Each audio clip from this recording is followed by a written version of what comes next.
Welcome to Reel Time Florida Sportsman. This week we're heading to Fort Pierce looking for giant snook. It's time to find the shortest route to the hottest bite. We scan the Florida Sportsman community looking for the best fishing reports and travel to make Reel Anglers our local guides. Give me some of that! Together we let you in on secret spots and hometown moves. That's what I'm talking about! Oh yeah, she's done for now.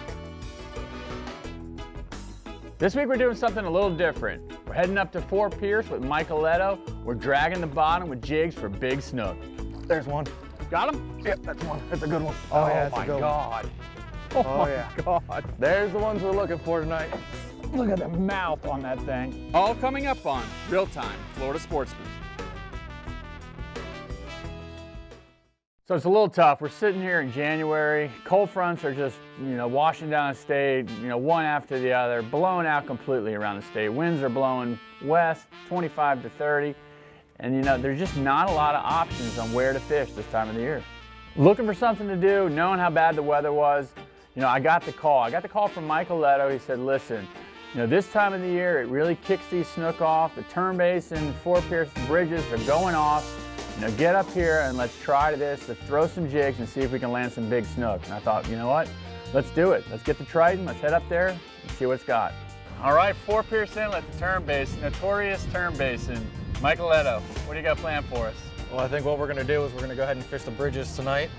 Go around on the end of the tide, see if we can use some jigs, see if we can't pull out a few snook. So, truth be known, we're sitting here at the end of January, early February, and the state is pretty much blown out. I mean, the weather is gale force winds practically blowing hard out of the west. Front just came through, and honestly, there's not many options of places to fish in the state of Florida right now. But with these cold temperatures dropping, this turns them on, right? Oh yeah. When the water gets cold, they like to congregate in these deeper channels, and hopefully we can get on a good bite tonight. There's not a lot of variety here. The only variety we have is color. The 2-ounce First Light jigs, flare jigs. Oh yeah. Bouncing the bottom. Chartreuse and white. That's basically what we're going to use tonight. So our plan was to get on the water a little early while it was still light out, kind of get a picture of the area that we were going to be fishing. We're going to head over, grab a bite to eat, and just wait for the tide to change. And that's side vision. That's the fish that we're going to be targeting, sitting right outside the fenders there. You can see them down there on the bottom, just lined up. See how they sit right away from it? Yeah, they're away from. You said they would be away from it. They are. Told They're out you. front of it. They sit right out of it. And all these little white specks are all fish. You can see the shadow on them. So Fort Pierce is kind of a little older town. Nice little renewed downtown district near the boat ramp. Really known for its inshore fishing. It's got a great snook fishery, and that's what brought us up here. It's got some good restaurants. We headed over to the Tiki Bar over by City Marina, parked the Triton, got out, got a nice dinner, and just we're really excited for the night to come. So we get out on the water. Now it's dark. Mike has some certain spots that work for him. These fish are really tidal dependent. They stage in different areas on different tides. If he spent a lot of time up here, he really knows the areas to hit. So we decided, let's concentrate around the bridges first and see if the bite's happening. All right, first spot, gonna hit the bridge around these fenders. Tide's still falling, so get down current, throw up current, right? Oh yeah. Just drift the backside of the tide. All right. And we're gonna see if we can't pull a fish out here. Well, it's getting cold, the winds are blowing. This is the time to do it. Hopefully the fish are chewing. Throwing a 2-ounce jig for a snook is not probably what a lot of people think of when they think of snook fishing, but this is a really effective way to fish for these big snook in deep water. You need a heavy enough bait that's going to get down to the bottom, and these 2-ounce flare hawk jigs are just the perfect thing to do it. Kind of throwing some big heavy tackle, longer rods, pulling out the 8-foot rods, the 6,000 size reels, and beefing the tackle up. But the important thing is to know that these fish are down on the bottom on these cold winter nights, and you got to get your bait down there. Flare hawk, the infamous flare hawk. Everybody asks about it. It's not, it's pretty simple fishing. People make more of it than it is. It's just, I don't even know, what do they think this is? They think this is a shrimp? No one really knows. There hasn't actually been a solid. So nobody really knows why they're eating it. I think a lot of times it's just reaction. And you're just cranking it across the bottom. This segment is brought to you by Triton Boats by Earl Bentz. We take America fishing.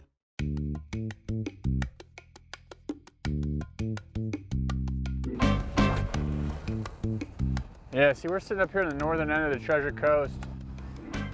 The whole area is filled with these snook. You know, we're both from Stewart area and come up here to Fort Pierce, but you know, all the way down to Palm Beaches, up to Sebastian. The snook fishing on the East Coast, East Central region, and the southeast section of the Florida Sportsman Forum is probably the best in the whole state. The West Coast has got a great snook fishery, don't get me wrong, but as far as size of the fish, the East Coast are incredible. So is this real tide dependent? Absolutely. You know, the fish tend to feed on the backside of the tide, you know, the last hour, last 2 hours of it, and then other nights they're on the first 2 hours of it. So very, very tide dependent. It just depends on what time of the tide they're wanting to feed. And it can turn on and shut off. Oh yeah, and when it turns on, it's usually a 45-minute window. Primarily, beginning of the tide is usually, you know, my favorite.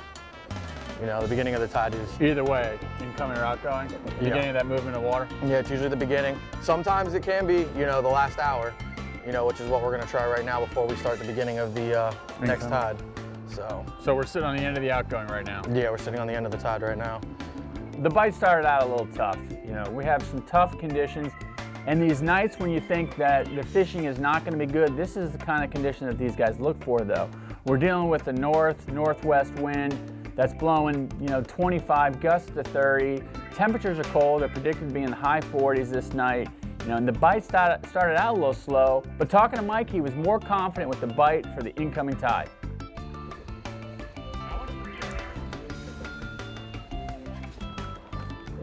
Taking that left drag a little bit. Yeah, a little fish, nothing big. Using some tackle, you pull that thing out of there. Yeah, just a short little fish. Ooh, not a bad one. Ooh, just threw the jig. All right, well, maybe they're starting to chew. See if we can't get another one. Where'd that one eat? Right there on the corner of the fender. It took a little bit, but Mike finally got that first bite. It was positioned right where he said it was gonna be. It was good to see that the fish were chewing tonight. It's a wintertime bite or summertime? Or Mainly in the winter. Mainly in winter, they push these deep holes. Oh yeah. When the water starts cooling down, they all start grouping up and they'll sit out here in the channel. They just group up on ledges. It's a different fishery up here.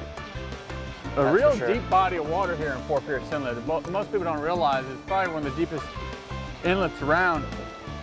You know, 50, 60-foot holes, and you probably just come here, sit here in the wintertime and stay nice and warm on the bottom. Oh yeah, and those deeper pockets of water.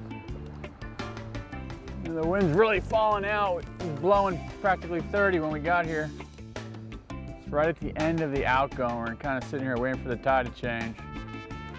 Still creeping across the bottom. The tide pretty much stopped. We started to move around a little bit with the trolling motor. I positioned on the other side in anticipation of the tide changing. And really the tide was pretty much slack at this point. I threw the flare hawk in there, just kind of bouncing the bottom. And I got hit once, missed them, threw back in there the next cast, and when you know, I'm finally hooked up.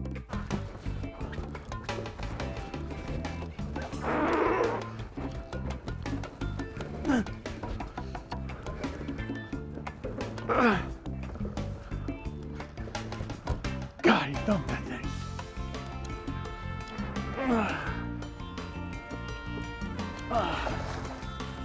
Not a bad one. Probably a keeper fish in a couple days.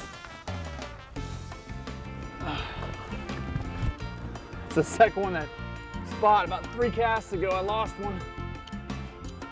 Nice snook.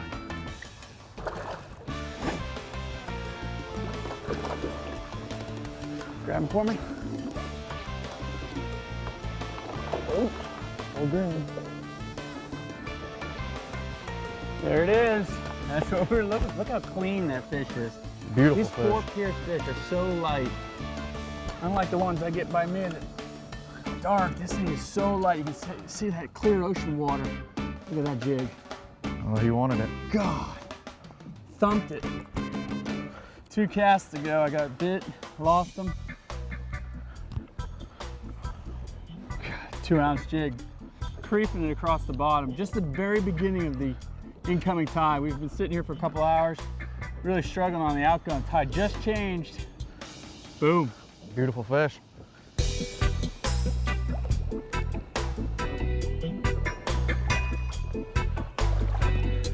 Woo! That's what we came for. Alrighty, man. Man, I think there's more in there. Fish. Let's get some more.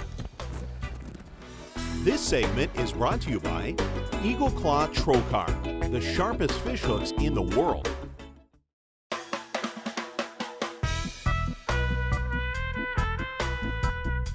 In today's seminar, I'm going to talk to you about different rod lengths and when to choose which rod. Things are pretty much going to vary between a 6 and an 8-foot rod, mainly is what we're using. 6-foot rod, a short rod, something like this, a jigging rod. It's the perfect application. You don't need a long rod when you're jigging. You're going to see shorter spinning rods also in heavy structure areas. You're fishing, docks, bridge piling, something where you don't need to make a long cast, short rod. Probably a general multi-purpose rod that you're going to use a lot is a 7/6. This is a great rod for live baiting, also for throwing artificials. You can get a good long cast. And on this episode, we use the 8-foot rod. And talking to Mike, he was really adamant about getting his hands on the 8-foot rod.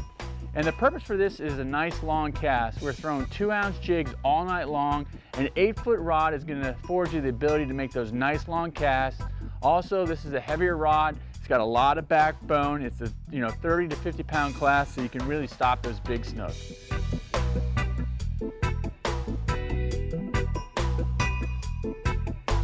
It's really important here to have good boat position. So we use the Motor Guide anchor feature, got the boat in the perfect position. The idea here was to throw somewhat cross current, maybe a little bit up current, give the jig time to get down to the bottom. And all we were doing was bringing it from deeper water up into shallower water. Tide change, we're gonna come out here, we're gonna drift right into the channel here. We're gonna throw in the ledge. We're gonna use 2-ounce jigs and try to get into the ledge and see if we can pull a fish off. Now, how do you fish? Everybody fishes them different. I like to creep it on the bottom and just do it a subtle little bounce. So you just kind of bounce it right off the bottom, skip it right off the bottom. So we're throwing it out there and actually just wait a second and you're gonna actually feel it hit the bottom. Some people slow roll it across the bottom, other people do a little jigging action. The big thing is to be on the bottom. And that's really what this braid's so nice. Probably really help with jig fishing. No stretch. There's one. Got him? Yep, that's one. That's a good one. Good job. That's gonna be a good one. That didn't take you long, brother. Oh yeah, that's a good God. one. Oh Oh my yeah. God. There's the ones we're looking for tonight. It's definitely a better fish. Whew.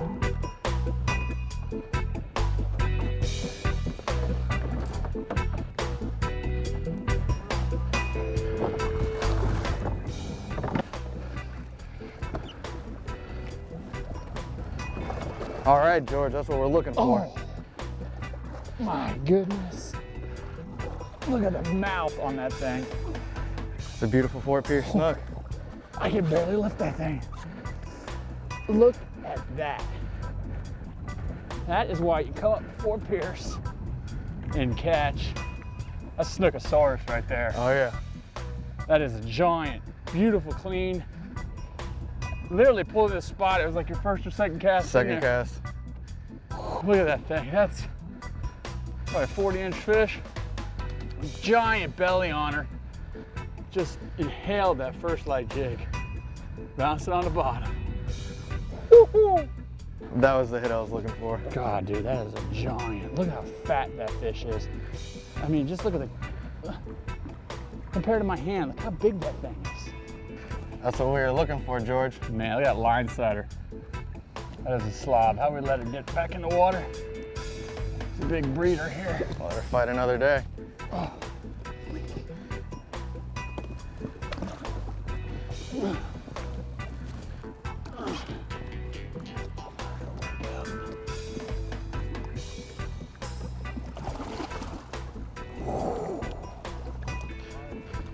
That's what it's all about, George. Good job, bro. That's what we're here for. Wow, I want one now. This is what 4-pierce is known for. This is what they call a 4-pierce schoolie. This thing is big. This segment brought to you by Wiley X, absolute premium protection.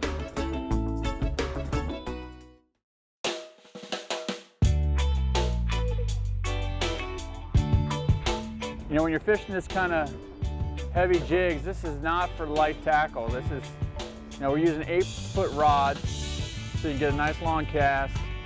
We've got the 6,000 Battle 2s. This is, you know, 50-pound spider wire, and we're using an 80-pound piece of fluorocarbon leader. And that's what you really need when you're throwing 2 ounces of jigs, you know, all night long. There's a lot of structure around here. You got to be able to slow these fish down. You're just bouncing that? I feel it kind of hitting the bottom and just popping it up, or are you just kind of skipping across? I'm just kind of just bouncing right off the bottom, just feeling where I'm at on the bottom and just bouncing it, you know. Okay, so that you just want that thing kind of falling down. Yeah, just skipping. You can it kind of helps you to where you can feel, you know, where you're at in the water column. Yeah. And he was just laying right there on the bottom. He made one bounce and he thumped it. Come on, one more big fish. They're in here. You know that girl ain't by herself. Oh, no. No. So how long have you been fishing this area for? I've been fishing this area about 8 years. Been fishing the local waters in Stewart where I live for about 10. You know, grew up riding my bike as a kid, fishing the bridges. That's what I love to do. This is my favorite time of the year to fish. Doesn't get much better than this. This is pretty good. Middle of the winter. There's snow in a lot of parts of the country, and we're out snook fishing. You get these little tidal windows, these times, maybe a 30-minute period where these fish just have a tendency to feed, and I think we've just timed it just perfectly. You know, we're in the right area, we're getting the jigs in the right spot, and I'm starting to get the bites. Oh, I just got thumped back there again. Hit it once, and I thought, no, that can't be a fish. Oh. Go ahead and get out of your way here. They're on that backside there. That's the second time. They just thought, I mean, there's fish sitting right back there. Oh, man, I think I slid off anchor. That was a bad idea. Oh.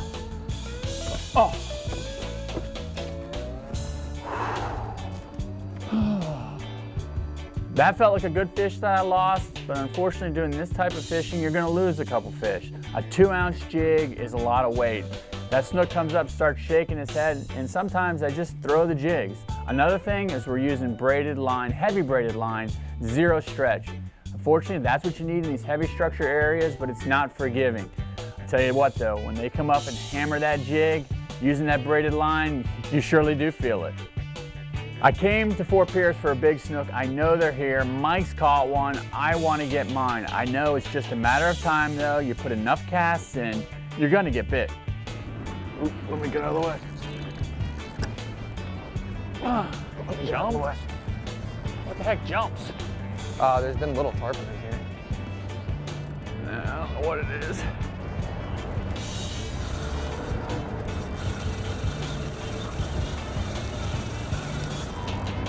I don't know, it's weird. And it jumped way out there, so I don't think it's anything worth a darn. I don't know if they're splashing on the surface though. It's so hard at night. I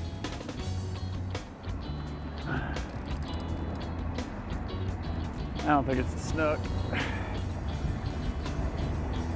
Mike said there had been some tarpon in the area, and I thought to myself, there's no way that snook came off the bottom, 20 feet of water and jumped and did a cartwheel. I tell you what, get the fish close to the boat, and I can't believe it, it's a big snook. That is so weird how that fish fought. Whoa. Oh, George.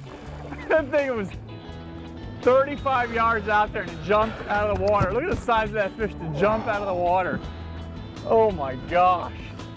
Look how clean and fat that fish is. There you go, George, that's yours. Woo! That's the one I've been looking for all evening. Beautiful fish. That 2-ounce jig was just floating down. I felt it just going along the bottom and he just, boom, dumped it. That's it, man. I saw your pictures. You weren't lying, you were been on them. That's why we came up here. End of January, cold front just came through, you know, practically gale force winds, and we found a bite. Probably one of the worst nights, and they chew. This is what these fish wait for. These are the nights that they love to feed in Fort Pierce. Let's get this Beautiful fish, George. I can't even get her like that.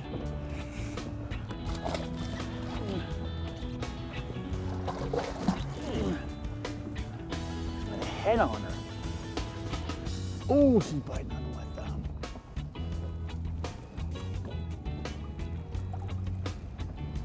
There she goes.